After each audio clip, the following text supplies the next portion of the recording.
Hello, good morning, friends. I hope all of you are safe and healthy during this corona pandemic at your home. My name is Dr. Jayesh Mulaj. I am Assistant Professor in the Department of Pharmacology, MPSA Medical College, Jamnagar. In today's lecture, we are going to learn about Parkinsonism. Let's see. The Parkinsonism disease is a progressive degenerative disorder mostly affecting older people, and it was first described by James Parkinson in 1870. It is the most common movement disorder and affect 1 to 2% of general population of more than 65 years. It is an extrapyramidal motor disorder characterized by rigidity, tremor, hypokinesia, with secondary manifestations like defective posture and gait, mask-like face, and siluria. If untreated, the symptoms may progress to end stage in which patient is rigid, unable to move, unable to breathe properly, and patient succumbs mostly to chest infection or embolism. Now, these are the clinical features of Parkinson disease. Most commonly tremor, rigidity, bradykinesia, anteroflex posture, postural instability, freezing and fascinating gait, poor balance and falls, and many non-motor features. Now, etiology. The main etiology is degeneration of dopaminergic neurons in the substantia nigra, pars compacta, and the nigrostriatal tract that lead to deficiency of dopamine in the striatum. As a result, imbalance occurs between dopaminergic and cholinergic system in the striatum, which give rise to motor defect. Dopaminergic is inhibitory in nature and cholinergic system is excitatory in nature. Though the cholinergic system is not primarily affected, its suppression by anticholinergics tends to restore the balance. Most symptoms do not appear until striatal dopamine level declines by at least 70 to 80%. Now, management of Parkinsonism. First, therapeutic approach. There is no medical or surgical approaches that prevent disease progression. So the treatment or management is directed at controlling symptoms and maintaining functional independence. Therapeutic objectives are to control tremor, rigidity, and bradykinesia, monitor for dementia and depression, and provide healthcare, speech therapy, and physiotherapy. Now, drug therapy is aimed to restore the balance between dopaminergic and cholinergic system. It is done by activating dopamine receptors in substantia nigra and by antagonizing acetylcholine receptor. Now, classification. First group is drugs affecting brain dopaminergic system, like dopamine precursors such as levodopa, peripheral decarboxylase inhibitors like carbidopa and benztrazide, dopaminergic agonists such as bromocriptine, ropinirole, pramipexole, MAO inhibitors like selegiline and rasagiline, catechol or methyl transferase inhibitor like entacapone and tolcapone, and glutamate agonist like amantadine. Second group is drug affecting brain cholinergic system, like central anticholinergics such as triaxiphenidil, procyclidine, and biperidine. Then antihistaminics such as orphanadrine and promethazine. First drug is levodopa. Now levodopa is a prodrug. That means it is inactive by itself. It is an immediate precursor of dopamine. Now 95% of oral dose is decarboxylated in the peripheral tissues such as gut and liver. Now that periphery from dopamine acts on heart, blood vessel, other peripheral organs and chemotactic trigger zone. About 1 to 2% of administered levodopa crosses to the brain, which is taken up by the surviving dopaminergic neuron and converted to dopamine, which is stored and released as neurotransmitter. Now, actions of levodopa. First, on central nervous system. Levodopa hardly produces any effect in normal individuals or in patients with other neurological diseases. Hypokinesia and rigidity resolves first, later tremor. Secondary symptoms of posture, gait, handwriting, speech, facial expression, mood, self-care, interest in life are gradually normalized. Dementia, if present, does not improve by levodopa.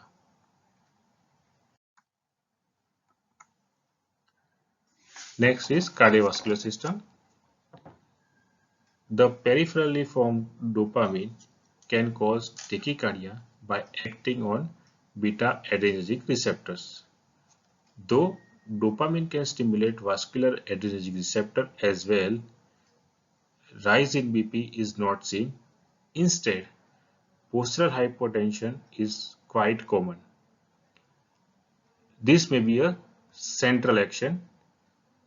Excess dopamine and noradrenaline form in the brain decreases sympathetic outflow. Also, dopamine form in autonomic ganglia can impede ganglionic transmission. Now, gradual tolerance develops to both cardiac stimulant and hypotensive actions. Then, action on CTZ. Dopaminergic receptors are present in this area and dopamine act as an excitatory transmitter. The dopamine form peripherally gain access to this CTZ and elicit nausea and vomiting. Tolerance develops gradually to this action.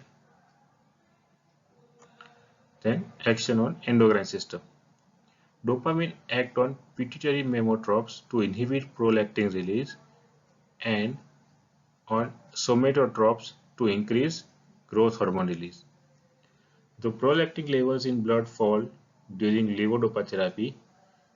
Increased growth hormone levels are not noted in Parkinsonian patients.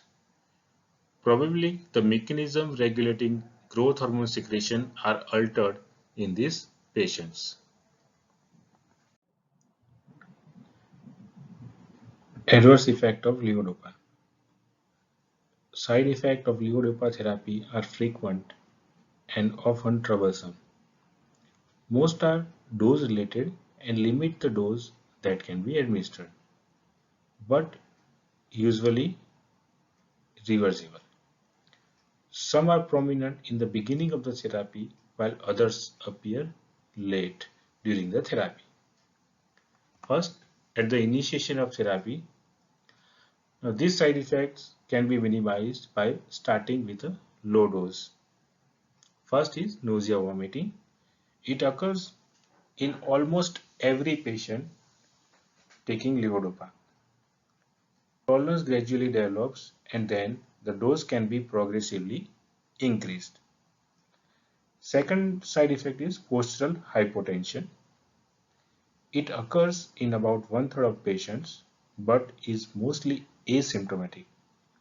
Some patients experience dizziness, few have fainting attacks. It is more common in patients receiving antihypertensive drugs. Tolerance develops with continued treatment and BP normalizes.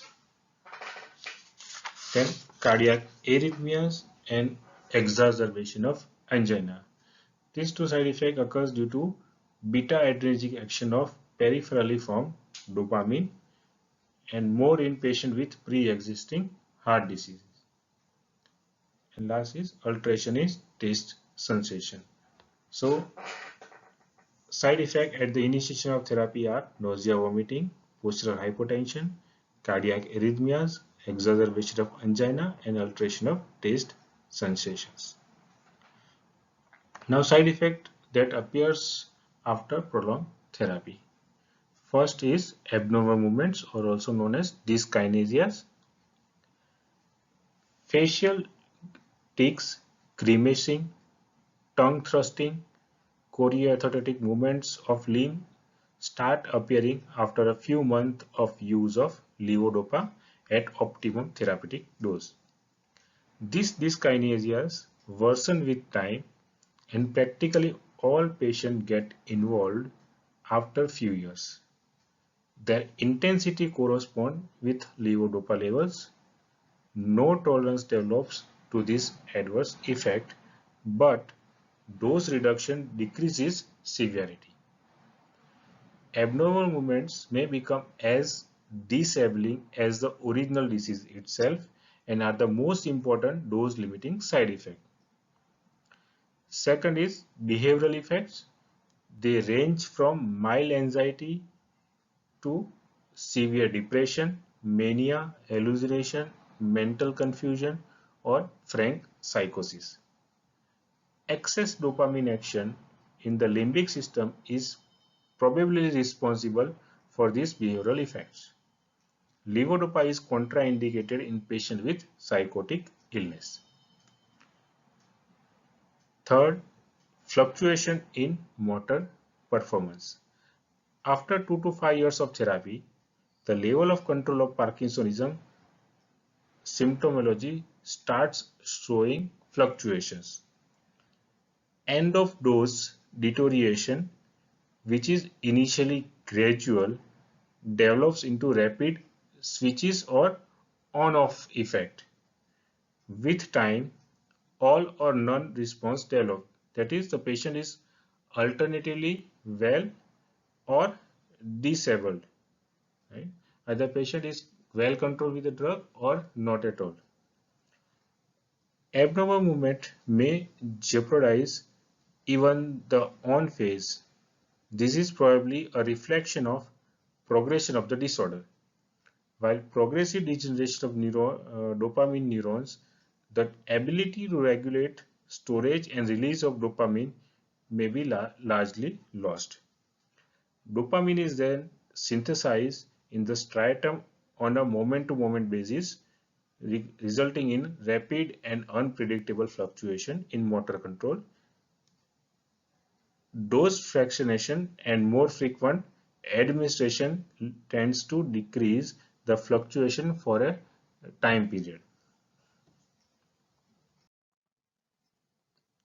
Now, cautious use of levodopa is needed in the elderly, in patients with ischemic heart disease, cerebrovascular, psychiatric, hepatic, and renal disease, in peptic ulcer because it increases the risk of bleeding, and glaucoma and gout. Dose of levodopa is start with 0.25 gram 2 times a day after meals, gradually increase till adequate response is obtained. Usual dose is 2 to 3 gram per day. Now next is carbidopa, which is a peripheral decarboxylase inhibitor. Another drug is benztrazide, right? So benztrazide and carbidopa both are peripheral decarboxylase inhibitor.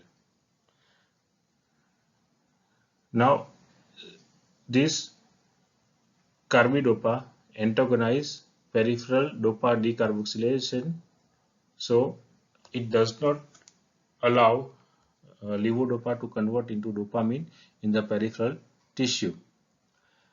Carbidopa itself does not cross blood-brain barrier. They are usually given in combination with levodopa.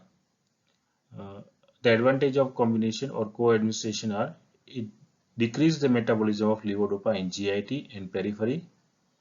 It increased levodopa concentration into CNS because more amount of levodopa is available to cross blood-brain barrier. Okay. Then it decreased the levodopa dose and provide controlled dose of levodopa to greater degree. The CNS effect of levodopa are not prevented by carbidopa as it does not cross blood-brain barrier. Right? So they are usually given in combination with levodopa. Then non-specific MAO inhibitors. They interfere with levodopa breakdown. They exaggerate the CNS effect of levodopa, precipitate hypertensive crisis by tyramine G's effect.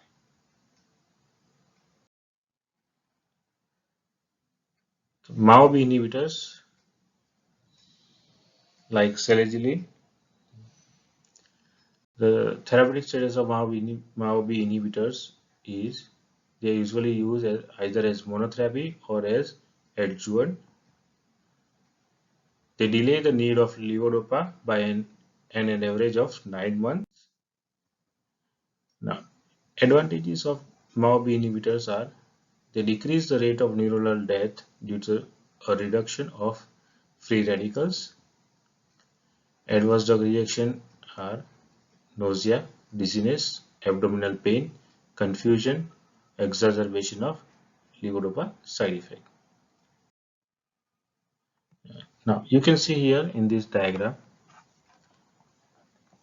levodopa is converted into dopamine in the peripheral tissue with the enzyme dopa decarboxylase, right, which is inhibited by carbidopa and benztrazine. Okay. Now levodopa can cross blood-brain barrier. In CNS, it is again converted into dopamine with the help of dopa decarboxylase enzyme, or with the help of catechol methyl transferase, it is converted into 3-O-methyl dopa.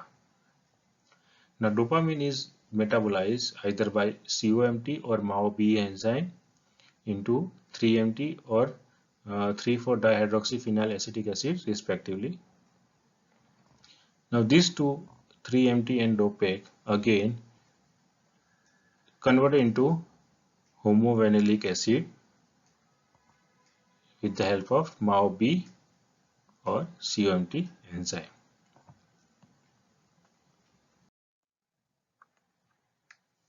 Now, selegiline, it is a selective MAO-B enzyme inhibitor.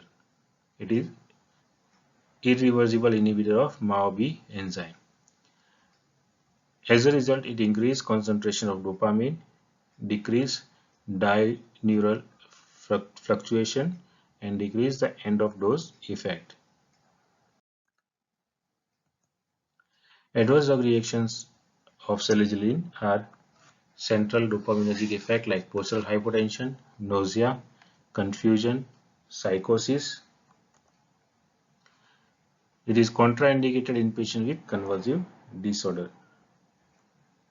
Dose is 5 mg at breakfast and lunch. It is given either alone or with levodopa or carbidopa. Reduce the dose by 1/4 of levodopa after 2 to 3 days of adding selegiline. Then COMT inhibitors, they are entacapone and tolcapone. Now therapeutic status of COMT inhibitors are they are used only in combination with levodopa or carbidopa and in patient having response fluctuation with levodopa therapy. It is cautiously used to reduce levodopa dose by 30% at the start of therapy. So tolcapone and entacapone, they decrease metabolic degradation of levodopa.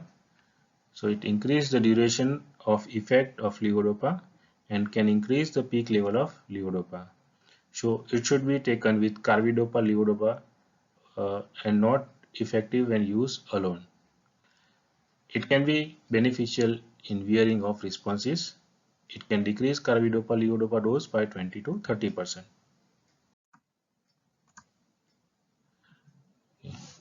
So entacapone is effective only in peripheral tissue, while tolcapone is effective both in periphery as well as in CNS.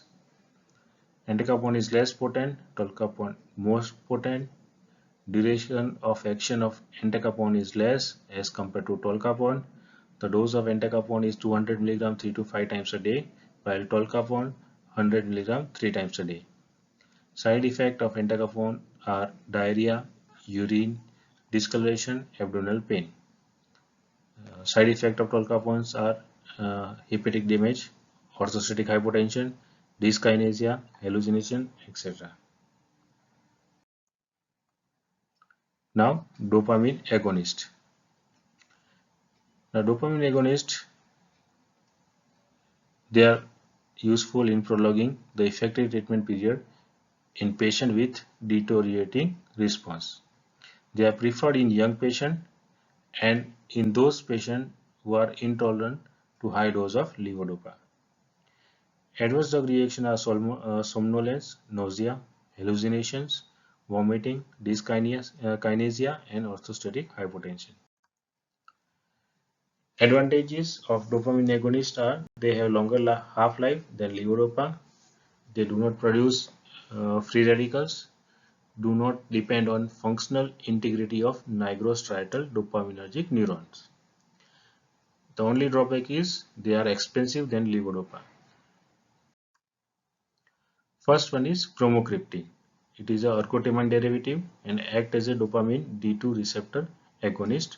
It can cross blood-brain barrier, slower acting, less toxic than levodopa. It produces little response in patients that do not react to levodopa. Dose is 2.5 mg 2 times a day. Maximum dose is 20 to 30 mg per day. Adverse drug reactions are nausea, constipation, ischemic heart disease, postural hypotension, hallucination, retroperitoneal fibrosis, digital spasm. Then ropinirole, it has selective action on D2 receptor. Uh, its action are similar to bromocriptine, orally well absorbed. It has rapid action and longer acting, so useful in management of motor fluctuations and reducing frequency of on-off effect. Produce less nausea than bromocriptine but cause somnolence. Dose is 0.25 mg 3 times a day. Maximum dose is 4 to 8 mg 3 times a day. Then pramipexole. It is non-ergot-dopamine agonist. It has intrinsic activity at D2 subfamily of dopamine receptors, binding with higher affinity to D3 than D2 or D4 receptor subtypes. It stimulates dopamine receptor in the striatum. The starting dose of pramipexole is 0.125 mg 3 times a day, and it can titrate to 0.5 to 1.5 mg 3 times a day. Then amantadine, it is an antiviral drug. It increases dopamine from surviving nigral neurons. It decreases NMDA receptor activity. It produces rapid response than levodopa. It is well absorbed but tolerance develop very quickly. Amantadine prevents dopamine reuptake and facilitates presynaptic dopamine release, which is responsible for treating symptoms of Parkinsonism. It has anti-muscarinic action and blocks NMDA receptors. That's why it reduces excitotoxicity and dyskinesia. Now, therapeutic status of amantadine, particularly used for treating dyskinesia and early stage disease. Dose is 100 mg 2 or 3 times for 2 to 4 weeks. Caution required in patient with renal failure. Side effects are nausea, dry mouth, dizziness, confusion, hallucination, nightmares, peripheral edema, and libido reticularis. Then, central anticholinergic drugs. They control tremors and rigidity. Side effects are dry mouth, blurring of vision, flushing, rash, constipation, urinary retention, confusion, delirium, and hallucination, and also sedation. Caution is required in case of glaucoma because it increases intraocular pressure, so intraocular pressure is monitored. Also, caution is required in patient with benign prostatic hypertrophy and they are monitored for urinary retention. Therapeutic status. They are used for early stage disease or as an adjuvant. They are the drug of choice for neuroleptic induced Parkinsonism or drug induced Parkinsonism. Mainly they are trihexyphenidyl, procyclidine, biparidine, and benztropine.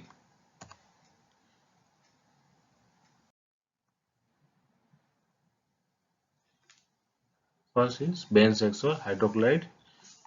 It has weak peripheral action but better tolerated. It acts by reducing the unbalanced cholinergic activity in the striatum of Parkinsonism patient. It controls muscular rigidity, tremor, siluria, and seborrhea.